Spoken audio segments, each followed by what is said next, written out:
The Little Mermaid. King Triton, the great sea king, had many daughters who loved the undersea world in which they lived. But Triton's youngest daughter, Ariel, dreamed of the world above the water's surface, the world of humans. Although her father warned her never to go there, Ariel disobeyed him and went up to the surface quite often. Ariel and her friend Flounder liked to visit Scuttle the seagull. Scuttle told them all about the human objects that Ariel discovered at the bottom of the sea. One day, Triton found out that Ariel had been making trips to the surface, and the sea king grew very angry. He was worried about his daughter's safety, and so he asked his trusted friend Sebastian, the crab, to keep an eye on Ariel. A few days later, Ariel noticed a ship sailing way up on the surface of the water. "Humans," said Ariel, swimming quickly towards the ship. "Oh no," cried Sebastian, as he and Flounder swam after her. "Here she goes again." When Ariel came up above the water, she saw a huge ship filled with sailors who were singing and dancing. Ariel's eyes lit up when she spotted the sailor others called Prince Eric. It was love at first sight. Suddenly, the sky darkened, heavy rain began to fall, and lightning split the sky. Prince Eric's ship was no match for the terrible storm. The ship was tossed on the waves, and the prince was thrown overboard. "I've got to save him," shouted Ariel. She grabbed the drowning prince and swam to shore, pulling him up onto the beach. Prince Eric did not stir as Ariel gently touched his face and sang him a beautiful love song. Soon, Ariel heard the prince's crew searching for him. She did not want to be seen by the humans, so she kissed the prince and dived back into the sea. Prince Eric awoke to find Sir Grimsby, his loyal steward, at his side. "What happened?" asked Sir Grimsby, happy that Eric was alive. "It was a girl," said the prince, who looked a little dazed.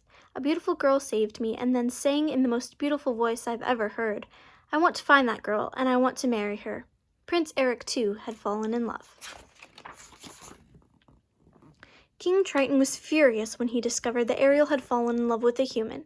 He rushed to the grotto where Ariel kept her collection of human treasures. The little mermaid tried to reason with her father. "Daddy, I love him," she cried. "I want to be with him." "He's a human, a fish-eater," Triton shouted. "No." He raised his magic trident and fired bolts of energy around the cave, destroying all of Ariel's human treasures. Then the mighty Sea King left. Ariel buried her face in her hands and began to cry.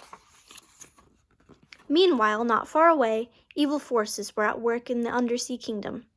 Ursula, the sea witch, who had tried once before to overthrow Triton, was looking for a way to take over. Through her crystal ball, she could see Ariel crying, and an idea came to her.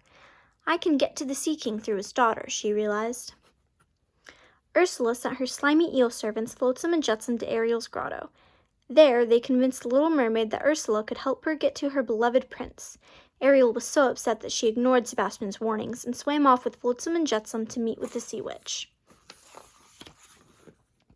"I have a deal for you, my sweet child," began Ursula after Ariel entered the witch's lair. "A deal?" asked Ariel innocently. "Yes," said the witch. "I will make you a human for 3 days, and you will go to the prince. If you can get him to kiss you before the sun goes down on the 3rd day, you will stay with him forever as a human. If he does not kiss you, then you will turn back into a mermaid, and you will be my prisoner." The price for my services," the witch continued, "is your voice."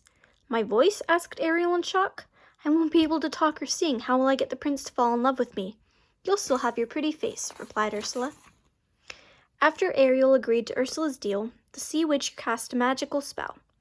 An amazing change took place. Ariel's voice flew from her body and was captured in the seashell around Ursula's neck.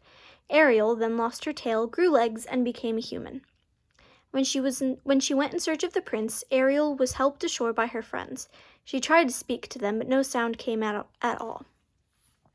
A short while later, Ariel saw Prince Eric, who had been lovesick for her ever since he had heard her sing. At first, the prince thought he recognized Ariel as the girl who had rescued him, but when he learned that she couldn't speak, he knew he was wrong. Prince Eric felt sorry for Ariel, who needed help and a place to stay, so he took her back to his palace. Over the next 2 days, Prince Eric grew to like Ariel more and more. During a romantic boat ride, Eric was about to kiss Ariel when Flotsam and Jetsam overturned the boat. "That was too close for comfort," said Ursula, who was watching in her crystal ball. "I'll have to take matters into my own hands." Then the sea witch drank a magic potion and changed herself into a beautiful young maiden.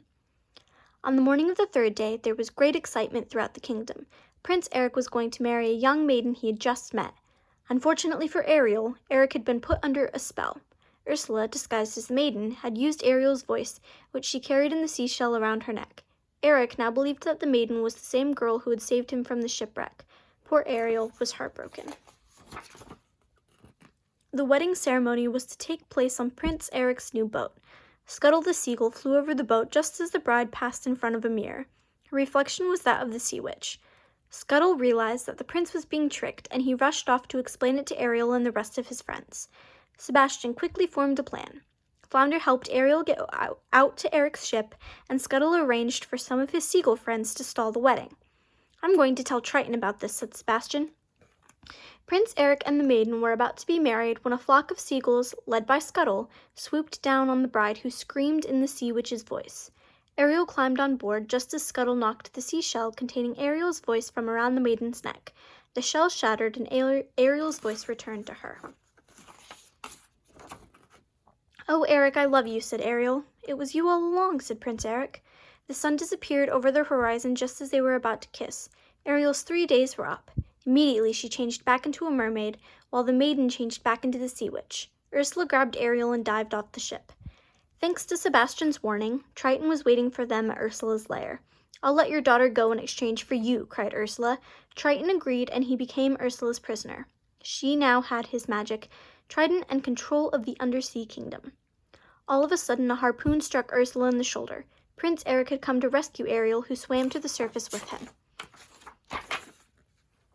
Ursula followed close behind them, and she grew bigger and bigger with anger until she rose out of the water. Prince Eric swam to his ship and climbed on board. He grabbed the wheel and turned the ship towards Ursula. Just as the sea witch was about to fire a deadly bolt at Ariel from the trident, the prince's ship slammed into Ursula and destroyed the evil witch. Now that the witch was dead, Triton was freed. He rose from the sea with his trident back in his hand. He could see Ariel watching Prince Eric, who was lying on the shore unconscious. "She really does love him, doesn't she?" asked the Sea King. Sebastian, who was nearby, nodded. "I'm going to miss her," Triton added. Then he raised his trident and shot a magic bolt at Ariel's tail. The Little Mermaid's tail disappeared, and once again she had legs. Ariel was now a human. Prince Eric awoke in time to see his beloved Ariel running onto the shore. He kissed her, and they were married that day. After the wedding, Prince Eric and Ariel sailed off on their honeymoon to live happily ever after.